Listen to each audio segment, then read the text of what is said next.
My wife said, "The baby's yours. Stop asking questions." I answered, "I believe you completely."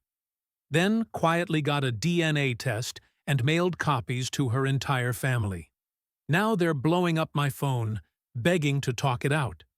Welcome to Whisperwire, where truth doesn't whisper, it detonates. My wife swore, "The baby's yours. Stop asking questions." I smiled. I said I believed her completely. And then I got a DNA test, not for me, not for her, but for her entire family. One envelope, one truth. And a secret no one could spin away. Because sometimes silence isn't weakness. It's the setup for the loudest reckoning. I'm 35 and sitting here wondering how I missed all the signs. My wife Rachel is 31, and we've been married for 4 years. She gave birth to our daughter Emma 5 months ago. Except Emma might not be ours after all. Let me back up. Rachel and I had been trying to get pregnant for about a year when she finally conceived. I was over the moon. We both were, or so I thought. Everything seemed normal during the pregnancy. Regular doctor visits, baby shopping, setting up the nursery. But looking back now, there were things that didn't add up. Rachel had always been social, but during her pregnancy, she became secretive about her phone. Started taking calls in other rooms, would quickly close apps when I walked by, said it was just pregnancy forums and baby planning stuff. She also started working late more often. Her job in HR doesn't usually require overtime, but suddenly she had evening meetings and weekend training sessions.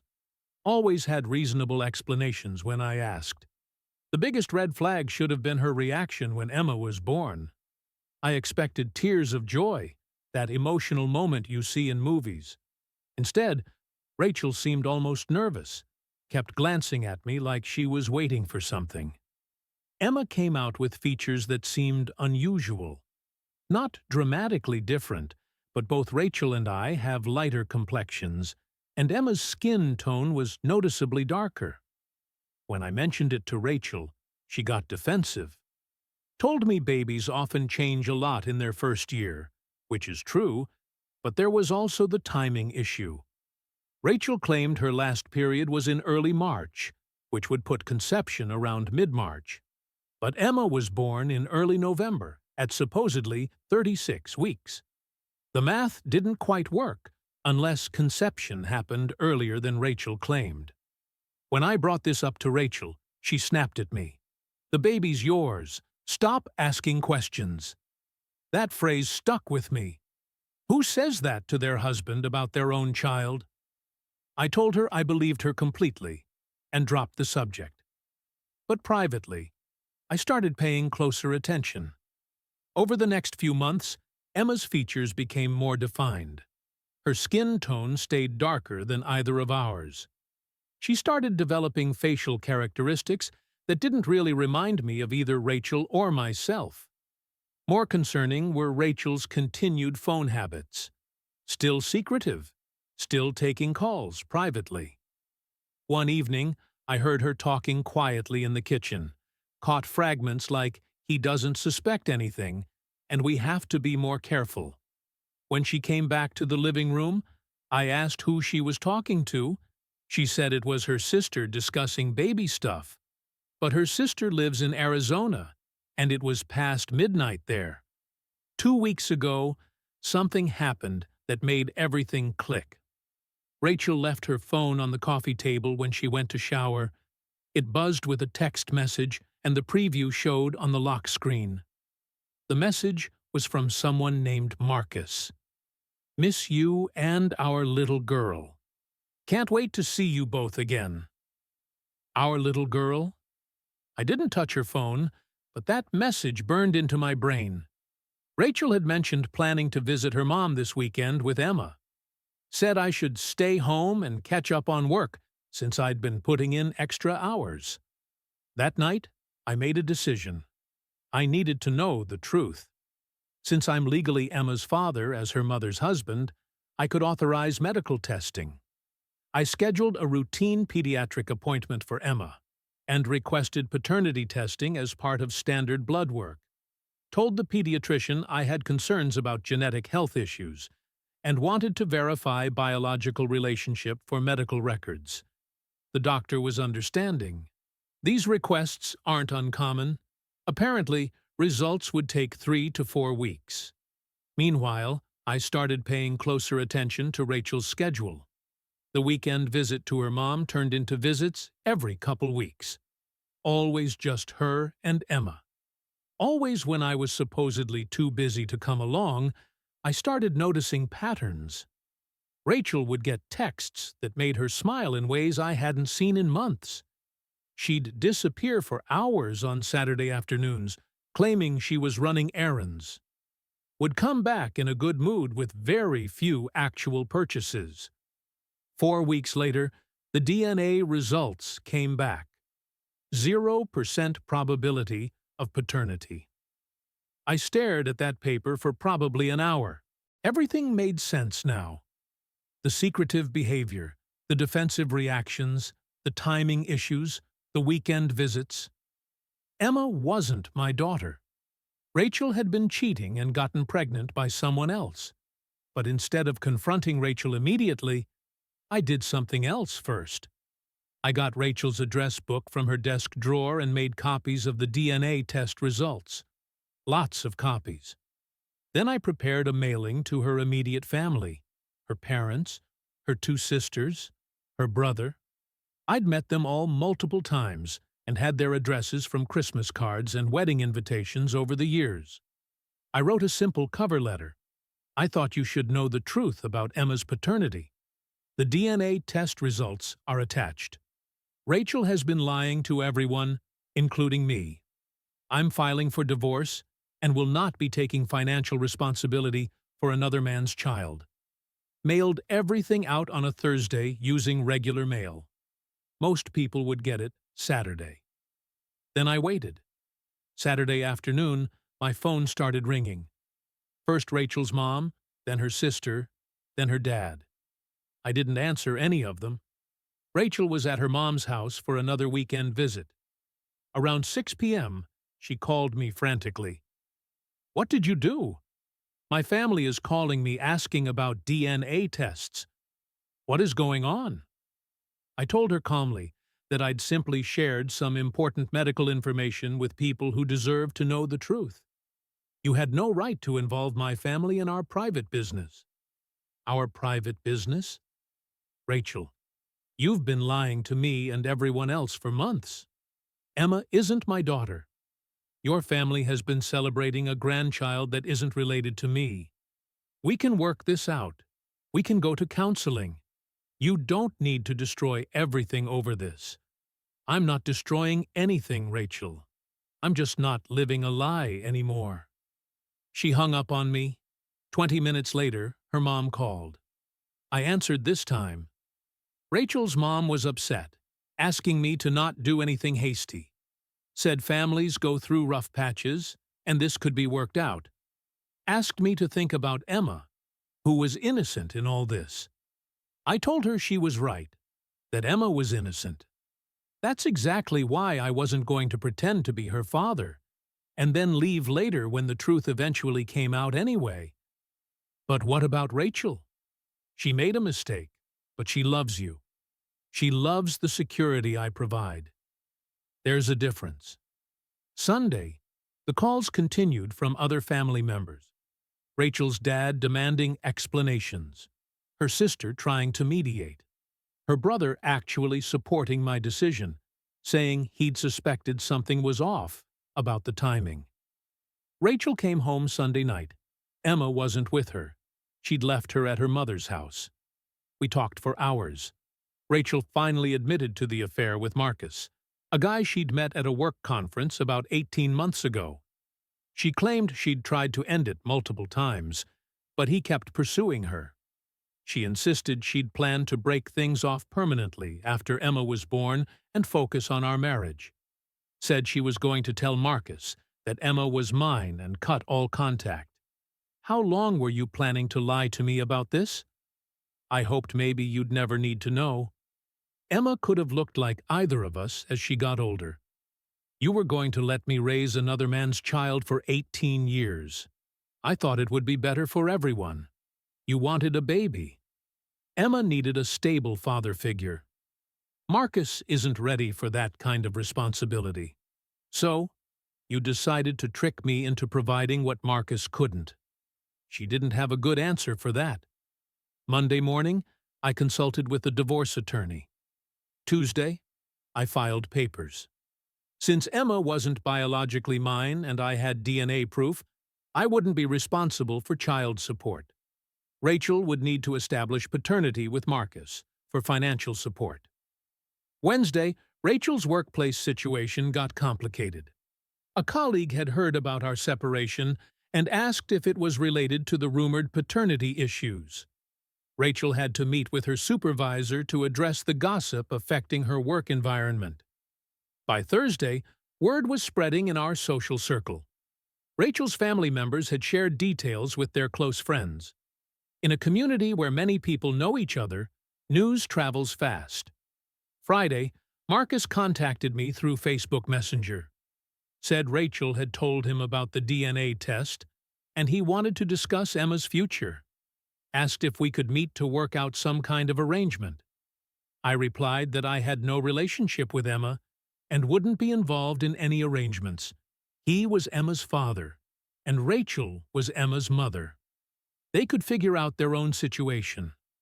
Marcus argued that Emma had been living with me for 5 months, and sudden changes would be traumatic for her.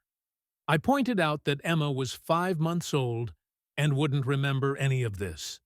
The longer the deception continued, the more traumatic it would become. Rachel spent the weekend trying to manage the fallout with her family and figure out next steps with Marcus. Update 1, 6 weeks later. 6 weeks since I mailed those DNA results, and the consequences continue expanding. Rachel's affair has created complications she clearly hadn't anticipated. The family situation remained tense. Rachel's parents were split on how to handle things. Her mother wanted to support Rachel through the crisis. Her father was angry about being deceived and embarrassed that he'd been bragging about his granddaughter to friends and co-workers. Rachel's sisters took different approaches. One blamed me for being unforgiving and not working harder to save the marriage. The other thought Rachel had brought everything on herself and needed to face reality. The social consequences affected Rachel more than expected. Several mutual friends felt deceived and angry. They'd given baby gifts, attended the baby shower, celebrated Emma's birth, all while Rachel was actively lying about Emma's paternity. Some of our couple friends felt uncomfortable maintaining relationships with both of us separately. They had to choose sides for social gatherings, which created awkward dynamics. Rachel's work environment became strained. While her personal life didn't directly affect her job performance, the ongoing drama and family phone calls during work hours were disruptive. Her supervisor suggested she take some personal time to resolve her situation. Marcus's involvement proved complicated. When the affair was secret, he was excited about having a relationship with Rachel and seeing Emma occasionally. But when he became legally responsible as Emma's biological father, his enthusiasm dimmed. Marcus lived in an apartment with a roommate and had limited experience with babies. His lifestyle wasn't set up for regular childcare responsibilities. He'd agreed to informal financial support, but balked when Rachel mentioned formal child support arrangements. Rachel discovered that Marcus, as a secret boyfriend, was very different from Marcus as a co-parent and financial provider. He'd been charming and attentive when their relationship was an escape from reality, but real parental responsibilities weren't nearly as exciting. 3 weeks ago, Rachel tried to negotiate a reconciliation. She suggested we could work through the trust issues, and I could still be involved in Emma's life as a stepfather figure. I explained that wasn't interested in raising another man's child.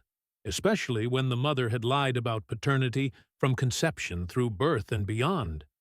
But you cared about Emma before you knew the truth. Those feelings don't just disappear. Those feelings were based on lies, Rachel. Every moment of attachment I felt was built on deception you created deliberately. What about Emma's well-being? She needs stability. Emma's well-being is Marcus's responsibility now. He's her father. Rachel argued that Marcus wasn't reliable enough to provide the stability Emma needed. I pointed out that was Rachel's problem to solve. She'd chosen Marcus as Emma's father when she chose to have an affair with him. 2 weeks ago, the divorce proceedings progressed. My attorney filed for legal disestablishment of paternity, along with the divorce papers. The DNA test results supported removing my name from Emma's birth certificate and eliminating any ongoing parental obligations. Rachel's attorney tried to argue for spousal support based on the length of our marriage. My attorney countered that the marriage had been based on fraud and deception, particularly regarding the pregnancy that prompted many of our joint financial decisions. The court scheduled hearings for next month.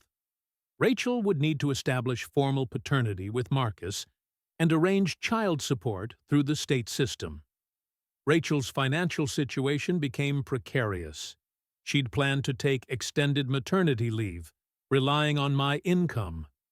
Now she was facing single motherhood on her HR salary with uncertain support from Marcus. She had to find childcare for Emma and return to work full-time earlier than planned. Her mother helped temporarily, but made it clear this wasn't a permanent arrangement. Last week, Rachel sent me a long email apologizing for everything and asking if there was any way to salvage our relationship. She claimed the affair was the biggest mistake of her life, and she'd do anything to make things right. My response was brief. The mistake wasn't the affair, Rachel. The mistake was lying about Emma's paternity and trying to trick me into raising another man's child. That's not something you can apologize away, she replied, asking what happened to forgiveness and second chances. I explained that some betrayals are too fundamental to forgive. Lying about a child's paternity falls into that category. By Friday, Marcus had to acknowledge paternity officially and establish a support arrangement. The amount was based on his income and existing obligations, which left Rachel with less financial help than she'd hoped for. Rachel's new reality was setting in. Single motherhood, reduced income, and unreliable co-parent, and social isolation from the deception she'd maintained for months. Meanwhile, my life was becoming simpler and more peaceful. No more wondering about mysterious phone calls or unexplained schedule changes. No more analyzing whether I was being told the truth about basic facts. The divorce would be final in a few more weeks. Then I could move forward completely, without any connection to Rachel's choices or their consequences. Update 2, 4 months later. 4 months since those DNA results went out, and the full scope of consequences has become clear. Rachel's situation continues deteriorating while Marcus proves to be exactly as unreliable as expected. The Marcus co-parenting arrangement became a disaster. His initial enthusiasm about being involved in Emma's life faded quickly when faced with actual parental responsibilities. His visits became irregular, and his financial contributions were often late. Rachel tried to enforce the formal support agreement, but Marcus argued that his income was inconsistent and he couldn't guarantee regular payments. The state child support system proved slow and bureaucratic when dealing with non-compliant fathers. Marcus also started bringing complications from his own life into the situation. He had a complicated relationship history, and his ex-girlfriend wasn't happy about his new baby with a married woman. This created drama that affected his availability and willingness to be involved with Emma.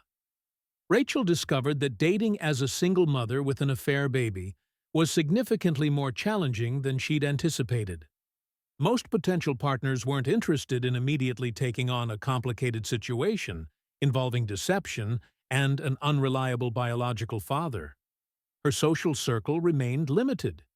The initial scandal had created permanent divisions among mutual friends. Some people forgave her, others didn't, but everyone remembered the deception. Rachel's family relationships stabilized somewhat, but remained strained.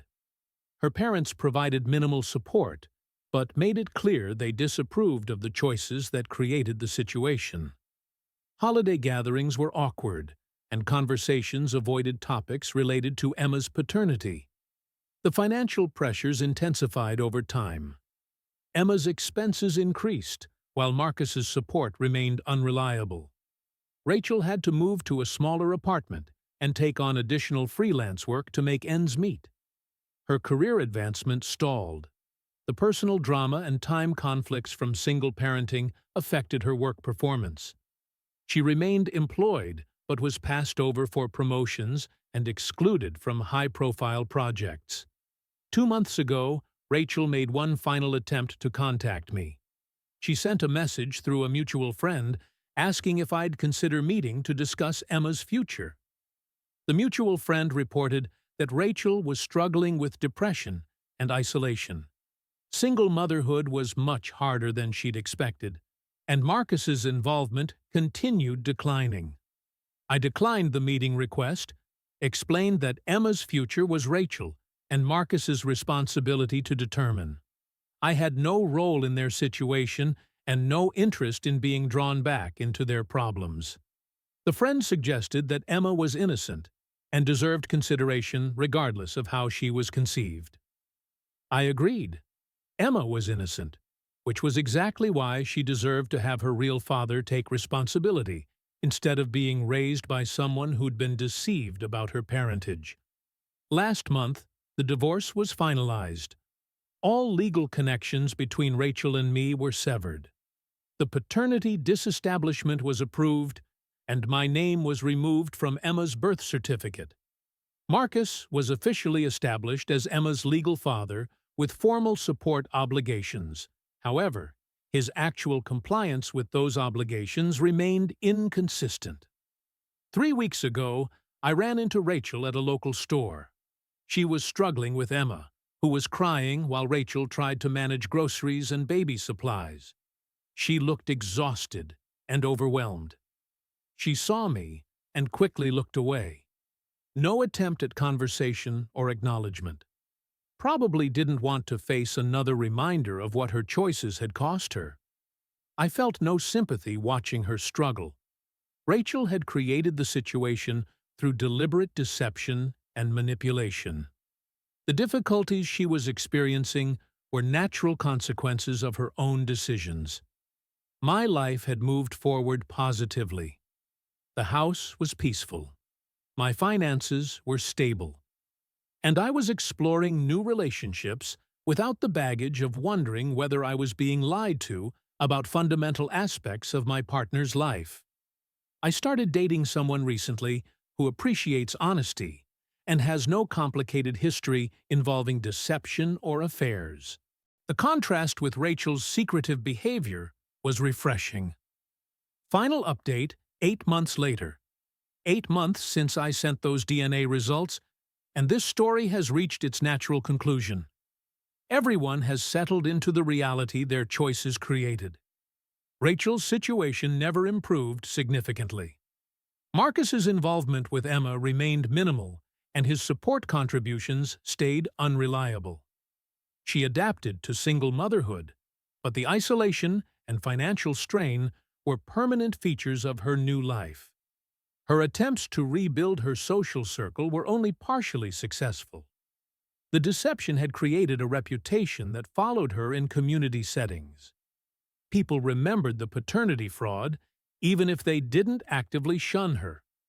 Rachel's family provided basic support, but relationships remained distant. The embarrassment and anger from being deceived never fully disappeared. Family gatherings were cordial, but not warm. Her career stabilized at a lower level than before. She remained employed, but advancement opportunities were limited. The time demands of single parenting and the previous workplace disruptions had lasting effects.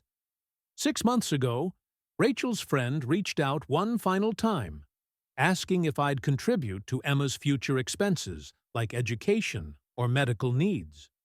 The friend emphasized that Emma was innocent and deserved support regardless of paternity issues. My response was clear. Emma's needs were her biological father's responsibility. Marcus had created financial obligations when he chose to have an affair with a married woman. Those obligations belonged to him, not to the man he'd helped deceive. Rachel apparently accepted that I wouldn't be involved in Emma's life in any capacity. The friend reported that Rachel was focusing on building stability with the resources available to her and Marcus. Marcus's pattern of unreliability continued, but Rachel adapted her expectations accordingly. She stopped depending on his consistency and built her life around what she could control. Last month, I heard through social media that Rachel had started dating someone new, a single father who understood the challenges of blended families. Whether that relationship would develop into something stable remained to be seen. Emma was now over a year old and developing normally despite the complicated circumstances of her parentage. She would grow up knowing her biological father was inconsistent but present occasionally. My life had completely moved forward. I was in a serious relationship with someone who valued honesty and had no history of deception. We were discussing marriage and potentially starting a family based on truth rather than lies. The contrast between my current relationship and my marriage to Rachel was striking. No secret phone calls, no mysterious schedule changes, no wondering whether I was being told the truth about basic facts. I learned to trust my instincts when something seemed off rather than accepting convenient explanations. I also learned that some betrayals are too fundamental to forgive or overlook. The DNA test results didn't destroy Rachel's life. Her choices destroyed her stable situation. The test results just prevented me from being manipulated into supporting those choices indefinitely. Rachel wanted to maintain her marriage's security while pursuing her affairs as excitement. She wanted to raise her affair baby with my financial support while keeping Marcus available for emotional fulfillment. Reality doesn't work that way. Choices have consequences, and deception eventually surfaces. Marcus wanted the excitement of an affair without the responsibility of being a committed father. He got exactly what he chose, a baby he sees sporadically, and financial obligations that strain his lifestyle. I wanted honesty and commitment from my marriage. When I discovered those were missing, I chose truth over comfortable lies. The mailed DNA results weren't revenge.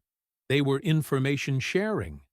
Rachel's family deserved to know they'd been celebrating and supporting a child based on lies about her parentage. Everyone deserved to know the truth about what Rachel was capable of and what she'd actually done. That's not vindictive. That's just honest. Rachel and Marcus thought they could maintain their deception indefinitely. They thought I would never question Emma's paternity or investigate suspicious circumstances. They were wrong. The truth came out, and everyone had to face reality. Rachel learned that affair partners don't automatically become reliable life partners. That pregnancy doesn't guarantee commitment from men who are already proven to be unfaithful. Marcus learned that creating babies is easier than raising them consistently. That exciting affairs become boring obligations when faced with actual parental responsibilities. Emma will grow up understanding that choices have consequences and that honesty matters in relationships. I learned that protecting yourself from deception isn't cruel or vindictive. It's necessary and appropriate. Sometimes the truth is the most powerful response available. Rachel and Marcus bet on my ignorance and acceptance of lies. They lost that bet completely. They begged me to forgive, to think of Emma. But forgiveness doesn't erase fraud. Her affair partner turned out unreliable. Her family turned cold. Her career, her friends, her stability, all shattered under the weight of her own lies. And me? I walked out with nothing but the truth. And that was more than enough. Subscribe to Whisperwire, where betrayal meets exposure, and silence wins louder than rage.